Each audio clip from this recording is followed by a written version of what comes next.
Bonjour José Nouz et bienvenue Bonjour. en Israël sur Tandem TV. Alors vous êtes historien et réalisateur de documentaires et après l'Afrique noire, vous êtes revenu à vos sources, j'ai envie de dire, si j'ose dire, parce que à l'histoire du peuple juif. Vous avez donc réalisé ce documentaire sur les massacres du 7 octobre, Un crime sans nom, film qui sera d'ailleurs diffusé à la Cinémathèque de Tel Aviv, mercredi 26 février à 14 heures exactement. Alors, première question, pourquoi ce sous-titre emprunté à Winston Churchill? Écoutez, très sincèrement, c'est un problème d'abord de mots. J'ai beaucoup entendu le terme pogrom pendant, juste après cet événement. Beaucoup d'historiens ou beaucoup de journalistes, plutôt beaucoup de journalistes ont utilisé ce terme pogrom que je trouvais assez faux. Un pogrom, pour être clair, c'est plus, ce qui s'est passé après l'assassinat d'Alexandre II en 81 quand des milliers de Juifs ont été tués, en Biélorussie ou en Ukraine, qui n'avaient ces populations-là n'avaient aucune protection, aucun système d'État ou autre. Là, ce qui s'est passé le 7 octobre à la frontière de Gaza, ça s'est passé en Israël. Israël qui est un État reconnu au niveau international, qui a une armée, qui a une police. De ce point de vue-là, on ne pouvait pas utiliser le mot pogrom et Churchill qui constate, en 41 l'ampleur des massacres et qui a du mal à définir le terme adapté à ces massacres, a utilisé justement un crime sans nom.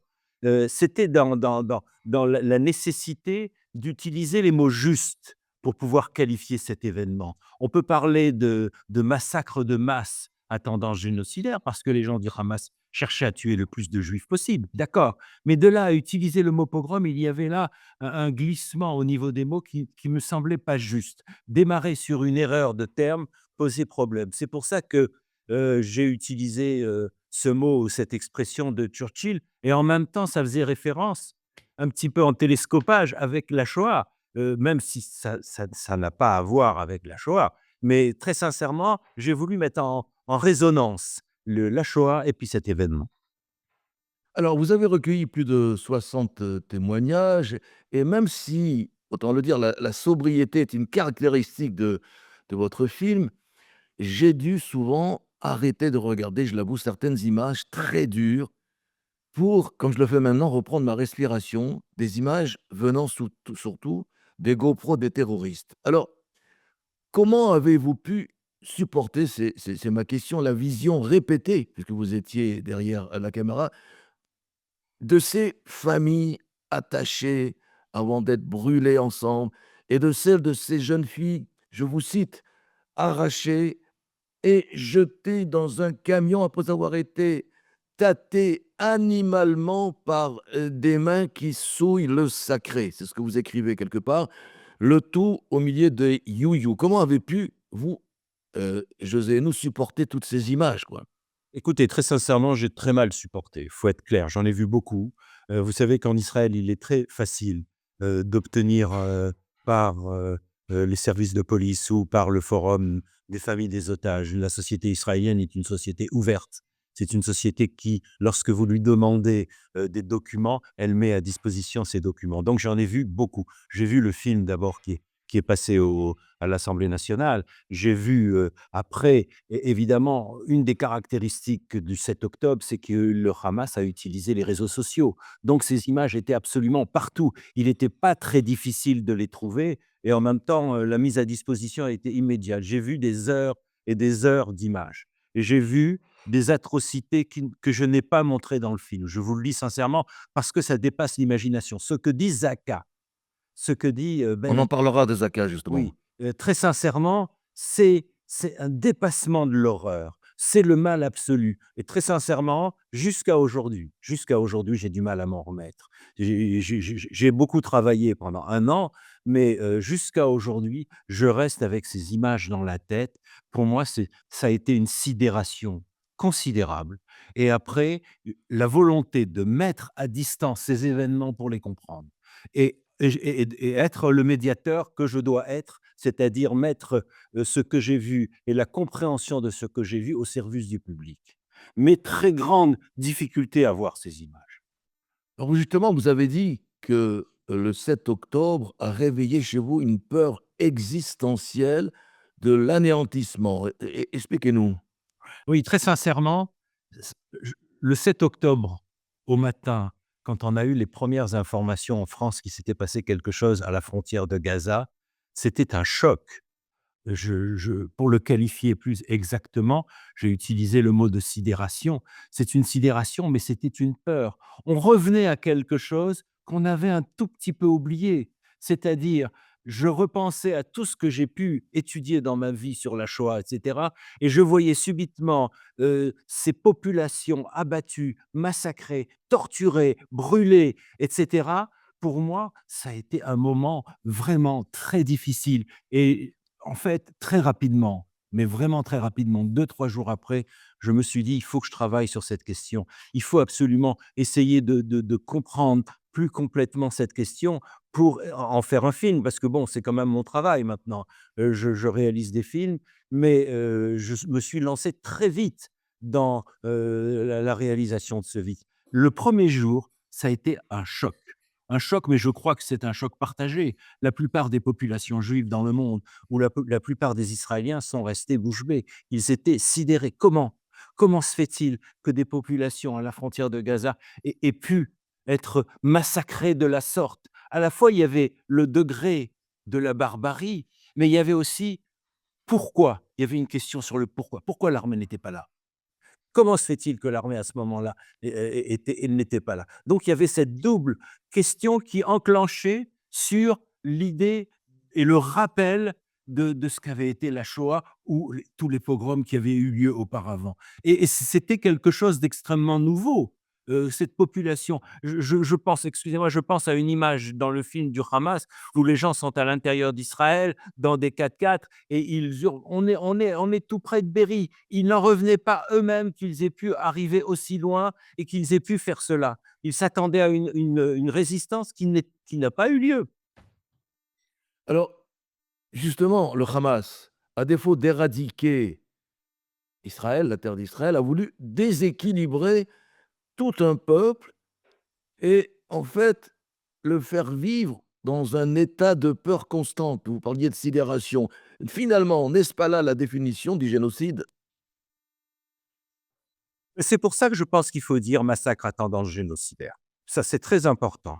Alors, on parle de génocide pour vraiment, je fais attention aux mots. On parle de génocide lorsqu'un peuple, une religion est visée. Je pense par exemple au Nama en Afrique du Sud en 1904, ou les Juifs entre 42 ou les Tutsis. Là, on a des génocides pensés. Il y a dans l'idée de génocide une intention de détruire. Et c'est vrai que cette intention existe chez le Hamas, mais ils n'ont pas les moyens de le faire.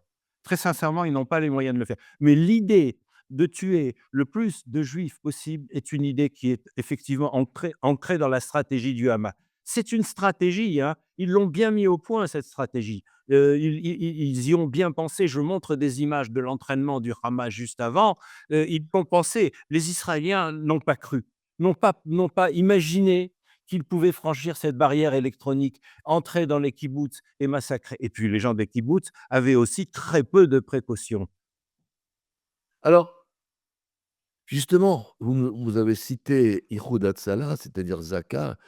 Enfin, ce sont deux associations différentes, mais qui souvent se croisent sur les mêmes événements. Alors, parlez-nous de Hatzalah, d'Ihoud Hatzalah et de leur travail sur les sites des massacres. Ça a été un travail Mais terrible. alors, Ihoud Hatzalah, je les connais très bien. J'ai fait un film sur eux quelques années auparavant qui s'appelait «Les motos-ambulances de la vie».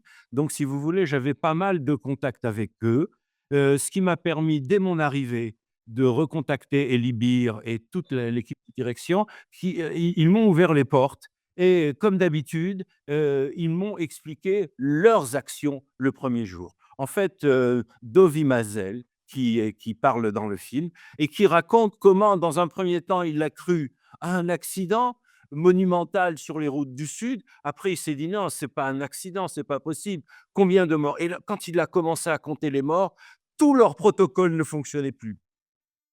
Les protocoles habituels ne fonctionnaient plus. Et là, il a mobilisé l'entièreté de l'organisation et de nombreux volontaires secouristes, médecins. N'oublions pas, nombreux médecins d'Atsala sont descendus en première ligne et la première chose qu'ils ont faite, c'est mettre en place un hôpital de campagne.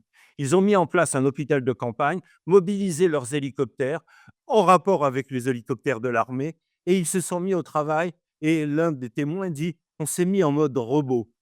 C'est-à-dire qu'il y avait tellement de blessés sur la route qu'on allait de l'un à l'autre. On essayait de sauver le plus rapidement possible ce qui était sauvable et on les transportait vers l'hôpital de campagne. Et c'est de cet hôpital de campagne, des hélicoptères partaient vers les hôpitaux à l'intérieur. Ils ont fait dans les premières heures un travail avec Zaka et Magen David Adom. Je pense que là, j'ai pris l'exemple de Ihud Hatzalah, mais très sincèrement, je pense que toutes les organisations de secours en Israël se sont mobilisées et sont arrivées sur la route parallèle à la frontière de Gaza.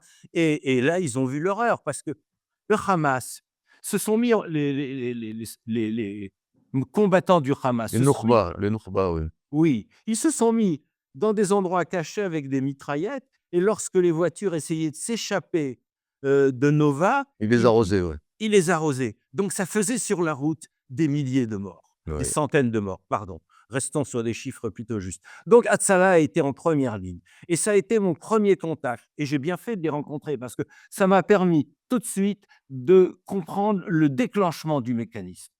Ouais, vous voyez? Après, je continue sur Zaka. Zaka, je les ai rencontrés un peu plus tard. Ils m'ont totalement impressionné. Ils m'ont impressionné parce que, le Ce dirigeant, sont ceux, je rappelle simplement pour ceux qui ne le savent pas, c'est une association, qui arrive sur des événements dramatiques où, on doit le dire malheureusement, souvent ils ramassent que des morceaux de chair, quoi.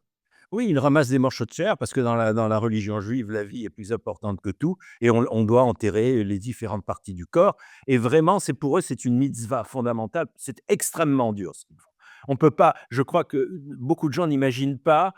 Ils ont été au cœur du mal et de l'horreur. Ils ont vu des choses que peu de gens ont vues, les corps coupés, les corps attachés, les corps brûlés. Ils ont vu tout ça et leur travail a été de récupérer l'ensemble des corps, de les et de les enterrer. Là-dessus, j'ai été, je ne sais pas si vous avez vu dans le film Si, si. extrêmement pudique, parce que Oui, oui, oui, c'est oui. des images de Zaka que j'ai utilisées, où on voit à distance le Oui, transport des corps, l'armée c'est au incroyable. premier plan qui est déjà arrivée et en Terrible, second terrible. plan, on voit les corps qui sont transportés. Et ce que m'a dit, l'un, des dirigeants, Ben Habib, qui m'a dit: «Un des membres de Zaka s'est suicidé Oh devant là cette là, ouais, horreur», ouais, alors ouais. qu'eux sont totalement habitués à voir cela. Oui. Mais l'horreur était telle, la gradation de l'horreur était telle qu'un des membres de Zaka Centre s'est suicidé. Et i très sincèrement, il me disait, Ben Habib me disait: «Vous imaginez ce que nous avons pu voir? Nous sommes des humains comme tout le monde. Notre mitzvah nous conduit à faire cela, mais ça a été très dur pour nous de faire ce travail dans les conditions, puisqu'il y avait en plus des gens du Hamas dans les kibboutz qui continuaient à tirer. On attendait que l'armée fasse le travail, son travail, pour pouvoir rentrer et parfois on rentrait dans des conditions extrêmement difficiles». Alors, Be'eri, Niroz, Kfar Aza sont des kibboutz de gauche qui ont cru en la paix et même en la cohabitation avec, leurs voisins, de Gaza et d'une manière générale avec les Palestiniens. Que vous ont dit les rescapés une fois que, ces massacres ont eu lieu? Qu'est-ce qu'ils vous ont raconté? Qu'est-ce qu'ils vous ont dit sur leur relation avec leurs voisins palestiniens? Très sincèrement, je crois qu'ils sont tombés de très haut. Pour certains, je pense à deux témoignages. Le premier témoignage, de Galit, qui me dit: «Comment je vais pouvoir continuer à vivre avec mon projet de paix? J'en ai plus. Je revois complètement ma vision des relations avec les Palestiniens et avec, les populations qui nous ont attaqués». Je crois que Georges Bensoussan l'explique bien dans le film. Justement, j'allais Il en dit, parler. oui, très sincèrement, je pense que ces populations-là c'est eux qui ont porté le rêve de la cohabitation. Les populations palestiniennes ne portaient aucunement la volonté de vivre à côté d'eux. Et là, c'est très intéressant parce que ces populations étaient les seules à croire à un projet de paix avec deux États. Les populations palestiniennes n'y croyaient pas. Donc il y a au niveau mental une sorte d'effondrement. Une personne me dit: «Mais comment je vais vivre maintenant avec mon projet de paix? J'en ai plus. Je ne sais tous mes repères s'effondrent. Tous mes repères s'effondrent. Moi qui recevais des gens de Gaza, moi qui recevais et qui accompagnais, dans des hôpitaux israéliens des enfants qui étaient malades et je les amenais, je les conduisais et cette femme me dit en même temps: Je pense qu'il y a eu un très gros repérage des kibboutz parce qu'ils savaient très bien où aller quand ils Mmh. entraient dans les kibboutz. Absolument. Ils avaient un repérage complet, ils attaquaient telle maison et non pas telle autre maison. Ils brûlaient telle maison et pas telle autre.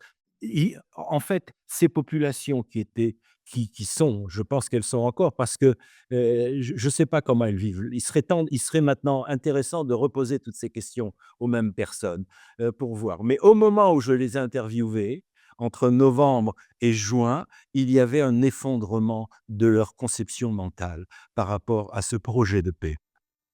Alors, vous venez de citer Georges Bensoussan dans le film, il dit, je lis, je le cite: «L'islam veut terroriser les juifs. C'est toute une stratégie propre à l'islam. Le juif doit baisser la tête».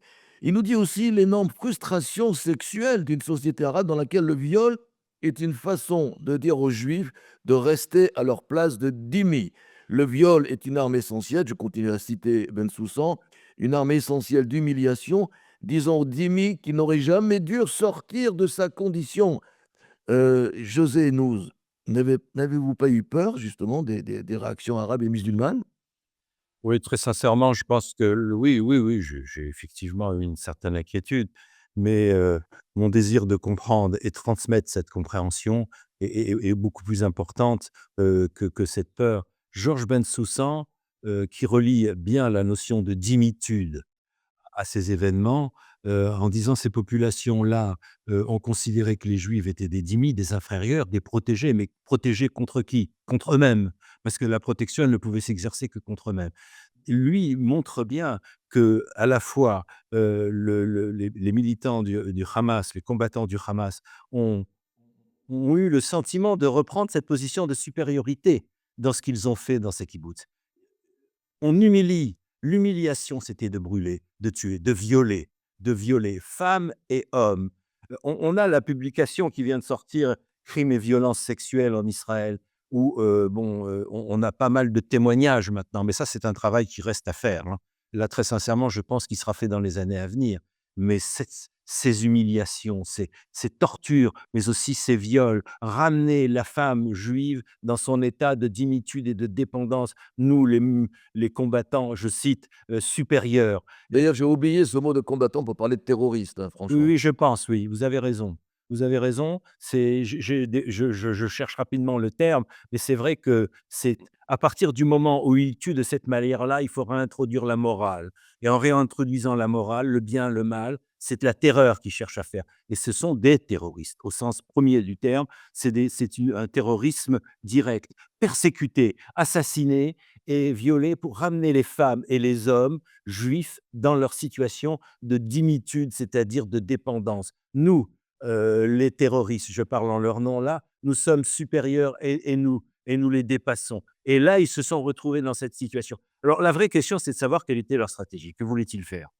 Au fond, moi, je pense que ce qu'ils cherchaient, c'était, de tuer le plus de juifs possible, d'aller le plus loin possible et en tuant le plus de juifs possible, provoquer une réaction de l'armée israélienne pour amener l'opinion publique mondiale contre Israël et on voit bien que ça, ils ont réussi d'une certaine manière, mais temporairement, très temporairement, dans un temps relativement minimum, et à essayer d'impliquer on voit bien qu'après l'événement du 7 octobre, le monde soutenait les Israéliens et les Juifs, mais ça a Oui, duré. mais le 8, ils sont tous devenus pratiquement pro-palestiniens. Voilà et c'est très peu de temps après, le 8, à partir du 8, changement de position et là, d'une certaine manière, la stratégie, des terroristes était gagnante. Ils avaient une grande partie de l'opinion publique avec eux et ils endossaient, ils revêtaient le vêtement de victime. Recherche fondamentale, prendre le vêtement de victime aux Juifs,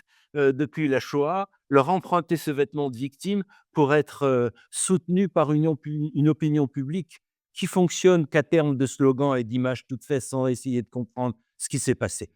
C'est l'incompréhension mondiale et l'incompréhension qui a fait ce retournement de l'opinion publique mondiale au profit des gens du Hamas.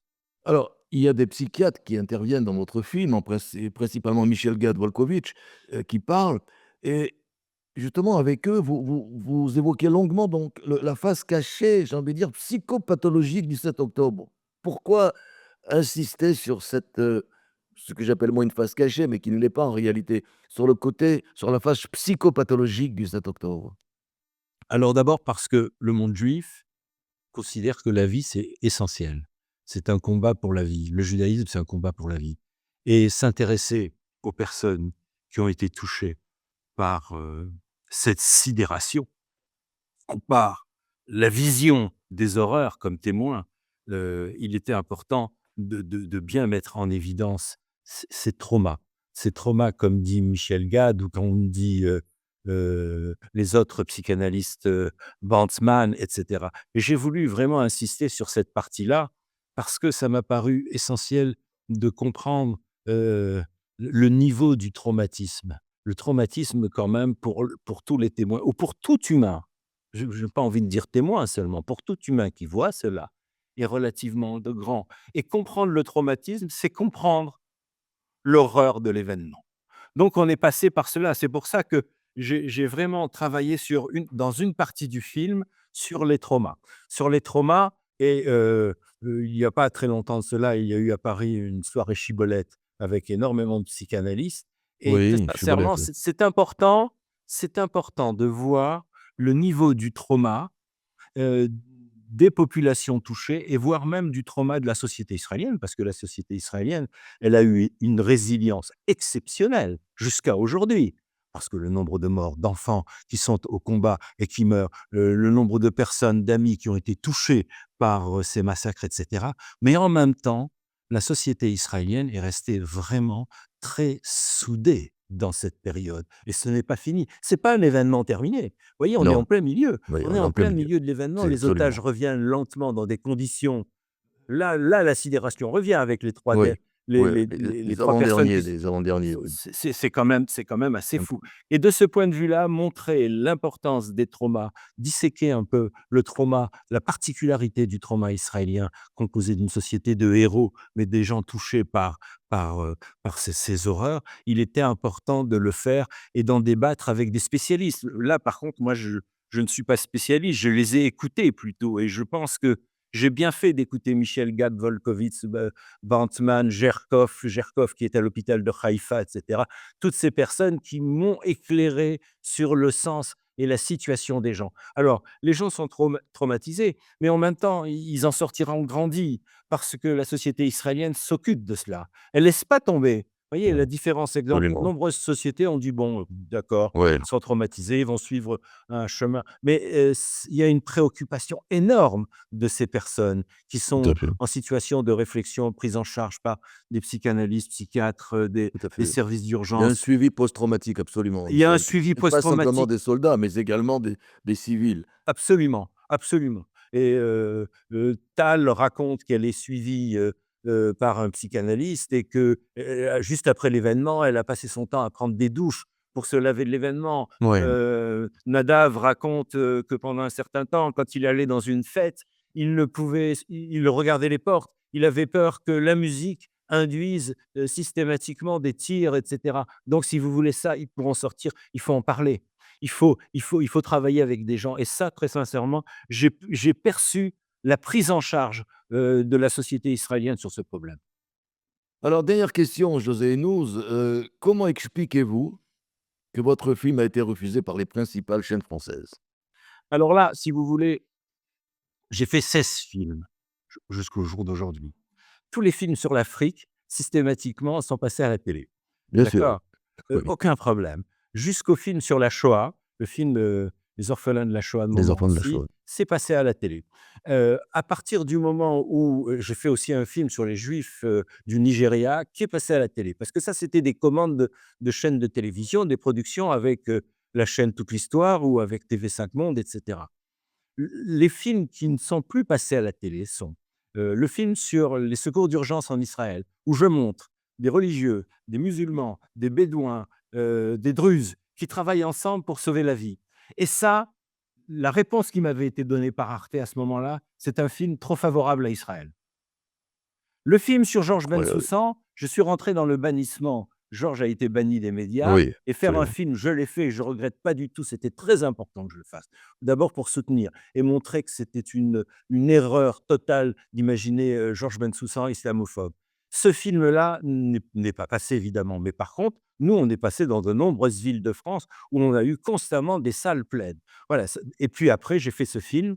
Là, Hugues de Maillot, qui est, mon producteur, est passé dans les chaînes de télévision habituellement. Il est passé TV5 Monde, il est passé, France Télévisions, Arte et moi je suis passé à Canal+.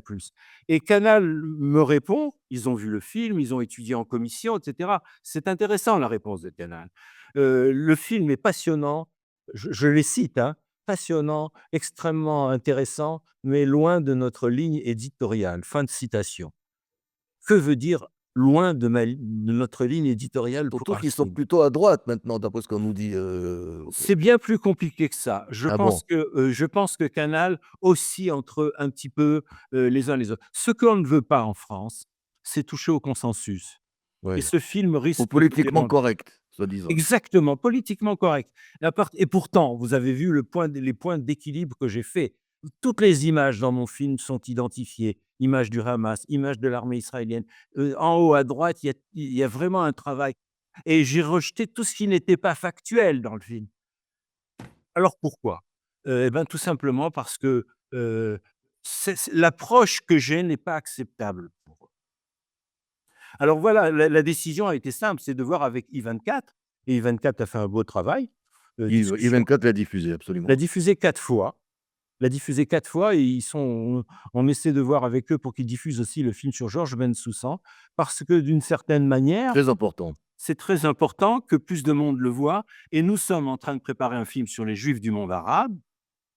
Aucune chaîne ne veut le produire, comme d'habitude. On est toujours dans le même dilemme. Mais Aucune Tandem TV en parlera, ça c'est impératif. Bah oui, vous pouvez et là, on y travaille sérieusement. Évidemment, on essaie de faire quelque chose avec, I24, une sorte de soirée théma où, le film serait projeté. Puisque les télévisions françaises refusent de le projeter, il faut bien trouver un autre système et je Une pense que télévision. nous avons une piste là, intéressante. Alors, un dernier mot sur la musique d'Avishai Cohen et Ereya Atlan. Pourquoi eux? Alors, Rella Atlan, parce que c'est une jeune compositrice extraordinaire que j'ai découvert. Je travaillais avant avec un franco-israélien qui s'appelait Jérémie Ababou Oui, que je connais, oui, absolument, que nous il connaissons, oui. il était pas disponible et puis moi j'aime bien aussi changer et Rella Atlan a écrit la musique du générique que je trouve exceptionnelle. C'est un Kaddish et j'ai voulu finir le film sur un Kaddish. Reconnaître et rendre hommage à toutes les personnes décédées. Rella Atlan, c'est une jeune compositrice qui est formidable, qui est en train de monter et avec qui je travaille beaucoup. Alors, Avishai Cohen, c'est très impressionnant. On ne le Hem, présente plus, hein, ça, on ne le présente plus, mais très sincèrement, c'est par l'intermédiaire d'une amie, elle a parlé de mon travail, il a dit: «Bah, pas de problème, il peut prendre une musique», il nous l'a offerte, hein, parce que nous, on n'avait pas les moyens. Il faut vous dire qu'on a travaillé en situation tendue au niveau argent. Mais bon, c'est pas le problème ça. Le problème, c'est qu'on l'a fini le film et on est très content de l'avoir fini. Eh bien, écoutez, José Nouz, je rappelle que votre film sera diffusé, donc le film, le 7 octobre, Un crime sans nom, sera diffusé donc à la Cinémathèque de Tel Aviv, mercredi 26 février à 14 heures. Et je rappelle également que vous pouvez vous abonner à Tandem TV pour écouter et réécouter toutes nos émissions. José Nouz, merci. Merci Bon William courage pour Zabioul. la suite. Merci. Au Au revoir. revoir.